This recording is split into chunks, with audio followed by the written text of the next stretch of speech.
Hi అండి, welcome to my channel. ఈరోజు నేను దోసకాయ పప్పుని ఎలా చేసుకోవాలో మీతో షేర్ చేసుకుందామని అనుకుంటున్నానండి. ఫస్ట్ కందిపప్పు తీసుకోవాలి. నేను లైట్గా ఫ్రై చేశానండి కందిపప్పుని. దాంట్లోకి దోసకాయ ముక్కలు, చిన్న దోసకాయ తీసుకున్నాను నేను. అలాగే దాంట్లోకి 2 పచ్చిమిర్చి, కొద్దిగా కరివేపాకు వేసుకోవాలి. ఒక 1/2 స్పూన్ పసుపు కూడా యాడ్ చేసుకోవాలండి. 1 గ్లాస్కి 2 గ్లాసుల నీళ్లు పోసాను నేను పప్పుకి. దీన్ని గ్యాస్ మీద పెట్టేసి 4 విజిల్స్ వచ్చే వరకు పప్పుని ఉడికించుకోవాలండి. 4 విజిల్స్ వచ్చాక పప్పు ఇలా చక్కగా ఉడికిందండి. దీంట్లోకి 1/2 కప్పు దాకా చింతపండు, అలాగే 1/2 స్పూన్ ఉప్పు, కొంచెం ఇంగువ వేస్తున్నాను. మా ఇంట్లో దోసకాయ గింజలు తినరండి, అందుకే నేను ముక్కలు మాత్రమే వేశాను. మీకు కావాలంటే దోసకాయలో ఉన్న గింజలు కూడా వేసుకోవచ్చు.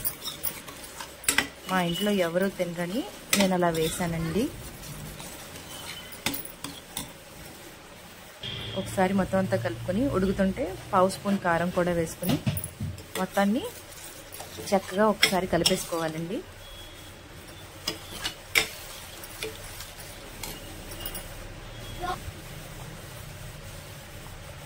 అలా ఉడికిపోయిన తర్వాత స్టవ్ వెలిగించి చిన్న కడాయి పెట్టుకుని దాంట్లోకి కొద్దిగా పోపుకి సరిపోయే ఆయిల్ వేసుకోవాలండి.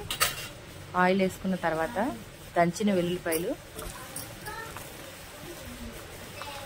అలాగే అవి కొంచెం ఫ్రై అయిన తర్వాత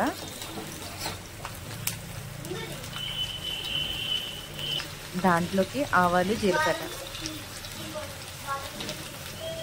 ఒకసారి ఫ్రై చేసుకున్న తర్వాత 2 ఎండుమిర్చి, అలాగే కొద్దిగా కరివేపాకు, కొంచెం ఇంగువ వేసి ఫ్రై చేసేసుకోవాలండి. ఈ పోపుని దాంట్లో వేసేసుకోవాలి. మీకు ఈ వీడియో నచ్చితే like, share, subscribe to my channel. Thank you for watching my video.